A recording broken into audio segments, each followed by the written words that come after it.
النهاردة هنعمل مع بعض وصفة جميلة جدا بنحبها كلنا كبار وصغيرين، وهنعملها بطريقة اقتصادية جدا ببيضة واحدة وبكوبايتين دقيق. هنعمل أحلى نايتي. لو عجبتكم الوصفة ما تنسوش تعملوا لايك وشير للفيديو عشان يوصل لأكبر عدد من الناس. أول حاجة هنجيب صينية مقاس 30 في 40 وهنديها دهنة زيت خفيفة بالشكل ده، وبعد كده هنحط عليها ورقة زبدة. طبعا دهنة الزيت الخفيفة دي عشان نقدر نثبت ورقة الزبدة كويس في الصينية عشان ما تتحركش مننا واحنا بنصب فيها الخليط. نبدأ بقى نظبط الورقة كويس جدا، وبعد كده هنديها دهنة خفيفة تاني بالزيت من فوق الورقة. بعد كده هنجيب الخلاط وهنضيف فيه كوباية الا ربع من السكر يعني 150 جرام، وهنضيف 200 ملي من الحليب، وعليهم كمان نص كوباية من الزيت، وهنضيف عليهم بيضة كاملة وكمان معلقة صغيرة من الفانيليا، وما ننساش طبعا رشة الملح. وهنضربهم كده حوالي دقيقتين لغاية ما يختلطوا كويس مع بعض والسكر يدوب تماما كده. هنحطهم في طبق، وبعد كده هنجيب الدقيق. احنا معانا كوبايتين من الدقيق يعني 250 جرام ونخلينهم كويس جدا. من الدقيق ده احنا هنشيل معلقة كبيرة، وبدل المعلقة دي هنضيف مكانها معلقة كبيرة نشا، وهنضيف عليهم باكو من البيكنج باودر كامل يعني 16 جرام.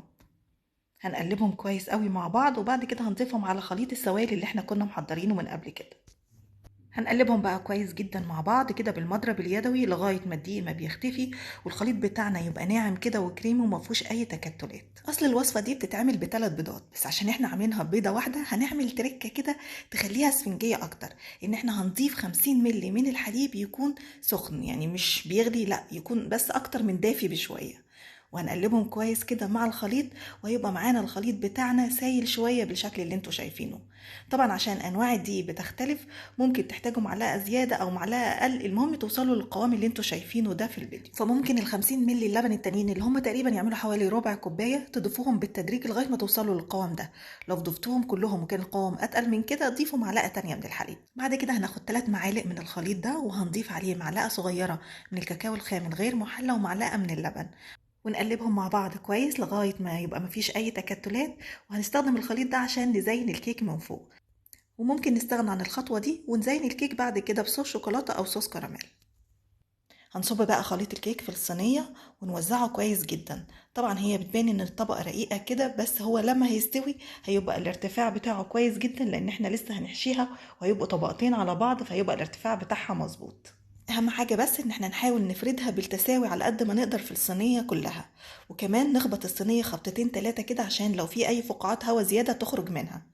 بعد كده هنجيب الخليط اللي احنا ضفنا عليه معلقة الكاكاو، وهنبدأ نعمل بيها خطوط بالشكل اللي انتوا شايفينه ده، وبعد كده بخلة او بسكينة او حتى بطرف معلقة نعمل خطوط رايح جاي عكس بعض بالشكل ده، هيدينا شكل لطيف قوي كده من فوق. في الوقت ده طبعا بنبقى مشغلين الفرن عشان تسخن كويس، بنشغلها على 170 او 180، وبندخل الصينية في الرف الوسطاني. بتاخد تقريبا من 15 ل 20 دقيقة عشان تستوي، وطبعا نختبرها بخلة نتأكد ان هي استوت، وفي الاخر ممكن نفتح الشواية دقيقتين كده عشان تاخد لون حلو من فوق، واول ما بتخرج بنغطيها عشان تفضل طرية.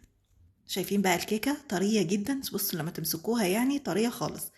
بعد ما بتبرد تماما بنقلبها كده عشان بقى نبدأ ان احنا نحشيها بالراحة. طبعا هنبدأ نشيل ورقة الزبدة من على الكيكة، طبعا هي بتبقى لازقة شوية حاجة بسيطة، بس بالراحة كده هتطلع معاكم بكل سهولة. هنقسم بقى الكيكة نصين بالشكل ده، ونحاول نستخدم سكينة تكون حامية او يعني نقطع بالراحة كده عشان ما تفرولش مننا، ونيجي في نص منهم نحشيها بقى.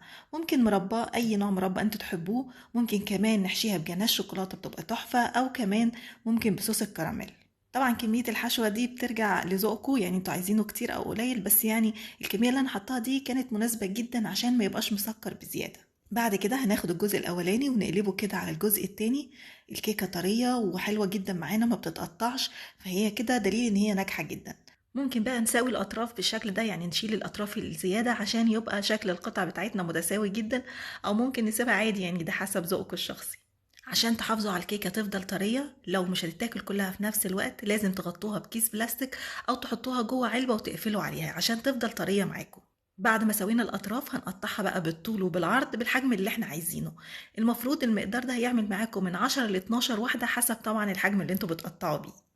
شايفين بقى شكلها بعد ما اتقطعت؟